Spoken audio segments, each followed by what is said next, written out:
Matahari terbit dari sebelah barat, bumi ini benar-benar gelap gulita. Di dalam hadis sahih Imam Muslim, Rasulullah SAW bersabda, sesungguhnya matahari yang pada hari ini menerangi kita di bumi dipanggil oleh Allah Subhanahu wa taala untuk menghadap, dan matahari pun meninggalkan bumi. Lalu matahari sujud.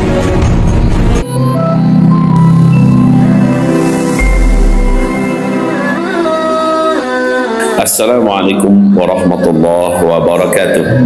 Alhamdulillah wassalatu wassalam ala habibillah sayyidina Muhammad Rasulillah sallallahu alaihi wasallam. La haula wa la quwata illa billah. Allahumma la sahla illa ma ja'altahu sahla wa anta taj'alul hazana idha syi'ta sahla. Rabbana syarah lana sudurana wa yassir lana umurana wa ahlul 'uqdatam min lisanina yafqahu qawlana. Allahumma arinal haqqa haqqan warzuqna ittiba'ah wa arinal batila batilan warzuqna ijtinabah. Amma ba'du. Hadis yang ke-40 ini belum terjadi, yaitu hilangnya Islam dan lenyapnya Al-Quran. Hilangnya Islam adalah setelah lenyapnya Al-Quran. Cerita lenyapnya Al-Quran bagaimana? Kalau di dalam hadis Nabi SAW, Al-Quran yang ada di muka bumi ini Allah angkat seluruhnya, baik yang tertulis ataupun yang di dalam hafalan. Diangkat. Kapan waktu pengangkatan itu? Di waktu malam panjang seperti 3 malam berturut-turut, dan ini adalah di masa-masa Imam Mahdi sudah memimpin umat Islam seluruh dunia. Tak lama setelah itu Imam Mahdi pun meninggal dunia, menyusul Nabi Isa juga meninggal dunia. Barulah keluar binatang raksasa dan setelah itu berhembusnya angin lembut yang mematikan dari Yaman. Tidak tersisa lagi Al-Quran saat itu, saat orang-orang ingin kembali untuk tobat, pintu tobat sudah ditutup. Ternyata ini adalah proses kejadian tanda besar kiamat nomor 5, yaitu sebelum matahari terbit dari sebelah barat. Sebelum matahari terbit dari sebelah barat, bumi ini benar-benar gelap gulita. Di dalam hadis sahih Imam Muslim, Rasulullah SAW bersabda, sesungguhnya matahari yang pada hari ini menerangi kita di bumi dipanggil oleh Allah Subhanahu wa taala untuk menghadap, dan matahari pun meninggalkan bumi. Lalu matahari sujud. Matahari sujud. Buat kami infokan kepada semua, terlepas daripada setuju atau tidak setuju, di dalam info Allah Subhanahu wa taala dan Rasulnya bahwa membantah teori-teori yang katanya super ilmiah, paling update, paling terakhir katanya, yaitu alam semesta ini adalah alam yang maha luas, sementara bumi salah satu di antara pasir, bagaikan pasir di gurun Sahara. Sesungguhnya yang kita dapatkan dalam Al-Quran, di dalam hadis Nabi, bahwa sesungguhnya alam semesta ini berputar mengelilingi bumi, ya. Beda dengan teori, oh itu udah pikiran lama, itu udah dibantah itu oleh teori-teori ilmiah sekarang. NASA juga membantah, dunia internasional membantah, itu tidak benar. Terserah mau dinyatakan tidak benar atau tidak, yang jelas matahari mengelilingi bumi. Itu dalam hadis yang sahih diriwayatkan oleh Imam Muslim.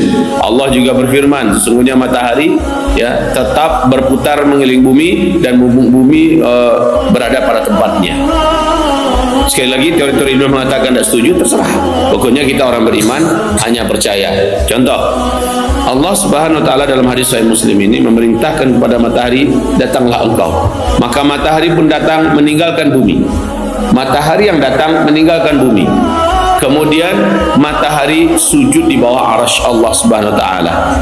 Lalu kata Rasulullah, kamu yang ada di bumi mengalami malam yang panjang seperti 3 malam berturut-turut. Malamnya panjang sekali. Dari mana ketahuan itu malam yang sangat panjang? Jam udah nggak ada ketika itu, semua jam berhenti. Dari mana ketahuannya? Dari orang-orang yang ibadah tahajud. Jadi orang-orang beribadah tahajud puas sepuas-puasnya ibadah tahajud. Orang beriman ya, tahajud. Dia puas, dia baca Quran sepuas-puasnya. Kemudian setelah itu dia pun berdoa sepanjang-panjangnya doa. Dia lihat hari masih gelap, masih betul-betul gelap, seperti baru mulai malam ya. Habis itu dia lelah, dia pun tertidurlah dia dengan nyenyak. Habis itu terbangun lagi dan dia lihat masih sangat gelap, dan akhirnya dia merasa, oh ini ternyata waktu masih ada. Ingat ya, jam tangan, jam dinding, semua jam-jam yang ada sudah tidak ada ketika itu, karena teknologi musnah. Kemudian dia pun mengulang kembali tahajud, mumpung masih ada waktu. Namanya juga orang beriman yang sudah sangat yakin ya, karena Dajjal sudah keluar dan dah mati. Nabi Isa sudah datang, Imam Mahdi sudah memimpin, kemudian Ya'juj Ma'juj sudah habis. Jadi keyakinan orang udah dekat banget ini, bahwa ini adalah mau dekat dari kiamat. Maka mereka akhirnya bersemangat ibadah itu dahsyat sekali. Jadi dia bangun kembali, tahajud sepuas-puasnya kata Rasulullah. Sepanjang-panjangnya dia tahajud, selama-lamanya dia berdiri tahajud. Lalu dia berzikir dan berdoa, selama-lamanya berdoa, sepuas-puasnya dia berdoa. Kelelahan lagi dia tidur lagi, ya, tidur lagi. Setelah dia tertidur lagi, kemudian dia puas tidurnya, kemudian tersentak masih gelap langit di luar, segelap-gelapnya. Akhirnya dia mengulangi kembali tahajudnya, ya, dan dia berdoa sepuas-puasnya. Lalu setelah itu dia lihat keluar masih gelap, segelap-gelapnya. Akhirnya orang beriman pada keluar semuanya dari rumah-rumah mereka. Ada apa ini, ya.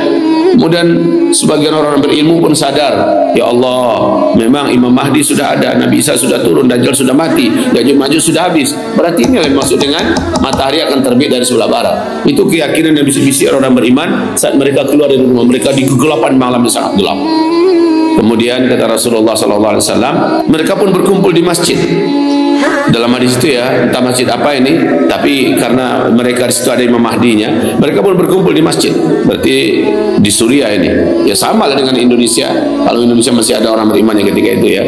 Kemudian Suriah pula, Palestina ya, di Palestina. Kemudian mereka pun berkumpul di masjid. Apa kata imam? Kumandangkan azan.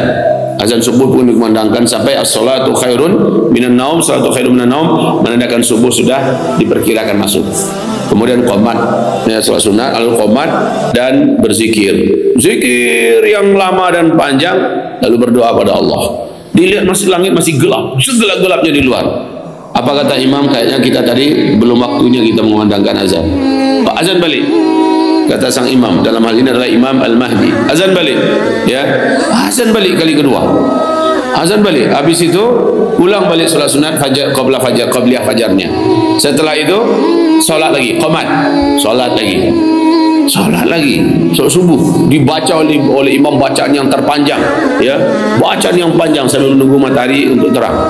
Setelah selesai solat, ya, mereka pun berzikir dengan zikir yang lama dan panjang, zikir yang seharusnya ya. Belum mereka berdoa menangis kepada Allah. Masih juga gelap di luar, ya, masih juga gelap di luar. Barulah setelah itu mereka dikejutkan, cahaya mulai nampak bukan dari timur, tapi dari sebelah barat. Matahari terbit dari sebelah barat. Betul-betul keluar matahari di sebelah barat. Keluar, dan sejak itu kata Rasulullah, orang-orang yang menunda-nunda tobat, pengen tobat tapi pintu tobat sudah ditutup. Tidak ada lagi tobat yang diterima oleh Allah Subhanahu wa taala. Orang-orang juga yang hafal Al-Qur'an kebingungan di mana Al-Qur'an yang dihafal, hilang semuanya. Bahkan Al-Fatihah dari tenggorokan pun hilang. Tidak ada yang tersisa di muka bumi. Al-Quran satu ayat pun atau satu pun orang yang hafal Quran hilang seluruhnya. Al-Quran diangkat oleh Allah di penghujung malam panjang itu, terakhir diangkat ke langit. Maka semua yang ada di muka bumi berlarian menuju kepada orang-orang berimannya, ya, kepada mushaf dan Al-Quran. Tinggal kertas-kertas putih saja lagi kata Rasulullah. Tinggal kertas putih. Zaman Nabi nggak ada kertas, tapi Nabi sudah menyebutkan nanti Al-Quran tinggal di kertas. Berarti Al-Quran yang sekarang inilah dia di kertas putih sudah terangkat. Yang ada hanya listnya aja lagi, ya. Al-Qurannya sudah hilang. Al-Qurannya. Dan orang-orang yang hafal Quran sering bertanya, mana hafalan kamu? Sudah hilang. Semuanya lupa. Ya, Al-Quran ini sesungguhnya sudah disimpan oleh Allah, bahwa Al-Quran hafalan si fulan sudah ada mereknya di situ. Nanti Al-Quran akan datang membela orang-orang itu di depan Allah di padang mahsyar nanti. Ya Rab, aku yang dulu dihafalnya. Ya Rab, aku yang dulu dihafalnya. Jadi masing-masing Al-Quran tampil di depan kita di hadapan Allah Subhanahu wa taala membela kita. Jadi begitu kisah tentang hilangnya Al-Quran, ya. Al-Quran itu hilang, diangkat oleh Allah. Diangkat, bukan Al-Quran dibakar, para hafiz-hafiz dibunuh, tidak, tetapi memang diangkat di malam yang panjang. Ya, maka siapa yang punya simpanan Al-Quran sekarang, berbahagialah, sebab Al-Quran lah penolong yang paling jujur nanti, yang paling kuat memberikan pertolongan. Selanjutnya, baru setelah itu Al-Quran lenyap, matahari terbit sebelah barat, Al-Quran lenyap, dabatul ardi keluar, dan berhembuslah angin lembut dari Yaman yang mewafatkan semua orang sedunia. Selesai, habislah Islam. Tidak tersisa lagi di muka bumi ada umat Nabi Muhammad SAW. Ada orang masih kenal dengan Allah Subhanahu wa taala. Nah, di tengah-tengah mereka lah terjadi 3 tanda besar kiamat yang terakhir, dan pada mereka lah nanti terjadi kiamat itu. Kata Rasulullah, setelah angin lembut yang bertiup dari negeri Yaman mematikan seluruh orang-orang Islam yang ada iman, setelah itu 40 tahun kemudian kiamat kehancuran alam semesta pun terjadi. 40 tahun setelah itu. Baik. Sekarang di sini hanya hadis singkat yang dibacakan. Kalau antum mau puas hadis yang barusan kita ceritakan ini, silakan dibuka di dalam kitab Zikir Akhir Zaman oleh Ustaz Abu Fatihah Al-Anani, dan juga yang paling lengkap lagi adalah Ensiklopedia Akhir Zaman oleh Syekh Dr. Muhammad Al-Mubayyad, ya. Yang di sini hanya hadis yang singkat. Abdullah bin Mas'ud radhiyallahu anhu berkata, la yuntaz'anna al-Qur'anu min baini azhurikum yusra alaihi laila fayudhabu min ajwafir rijali fala yabqa minhu syai'.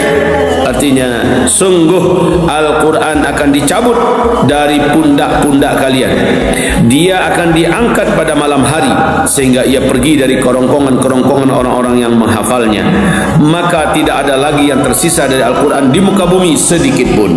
Jelas hadisnya, tidak lagi tersisa Al-Quran di muka bumi sedikit pun. Al-Quran yang telah kalian hafal, dia tersimpan dan distempel atas nama kalian. Ini hafalan Ghazi, ini hafalan Fajar, ini hafalan Ardan, ini hafalan Zaidi. Semua hafalannya terstempel, ya. Maka nanti dia akan didatangkan kembali, enggak meleset itu. Zaidi umpamanya sampai Al-Quran diangkat baru hafal 29 juz setengah umpamanya, kan. Nanggung, ya. 29 juz setengah. Nanti Al-Quran itu terstempel atas nama dia.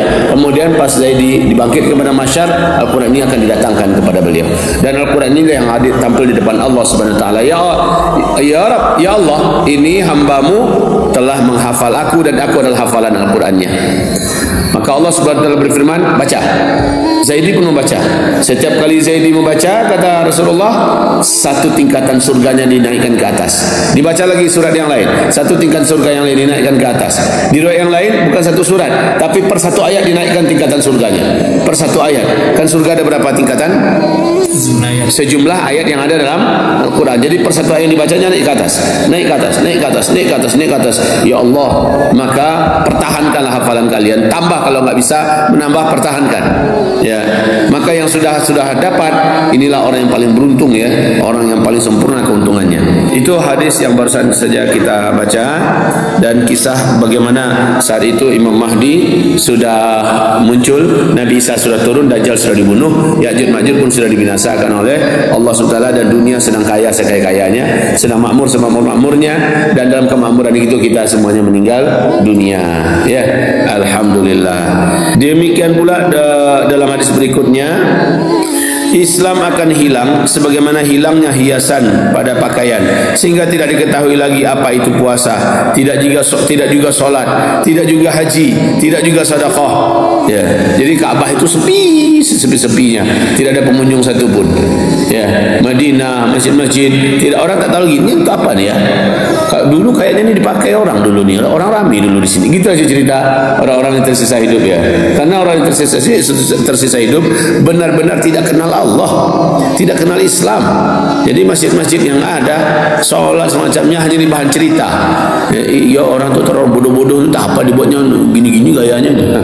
Inilah dia orang-orang yang tersisa nanti. Lalu beberapa kelompok hingga tidak tersisa di muka bumi satu ayat pun yang tersisa. Hanyalah beberapa kelompok dari manusia, kakek-kakek dan nenek-nenek mereka berkata, kami mendapati nenek moyang kami mengucapkan kalimat ini. Lalu mereka mengucapkan la ilaha illallah, maka kami pun mengucapkannya. Ya, itulah masa di mana Al-Quran telah hilang dari dada-dada setiap manusia Muslim. Bahkan tulisannya pun akan terhapus dari mushaf-mushaf mereka dalam satu malam. Gitu ya. Mungkin jelas ini belum terjadi, namun menurut apa yang kita lengkap, apa yang telah dilengkapkan oleh Allah hari ini, kita merasa waktu untuk zaman ini sepertinya kemungkinan besar kita akan sempat menyaksikannya. Matahari terbit sebelah barat, Ya'juj Ma'juj keluar, kemudian Nabi Isa turun, Dajjal dibunuh, ini terbalik ya. Semuanya kita akan sempat menyaksikannya. Insyaallah taala. Insyaallah taala.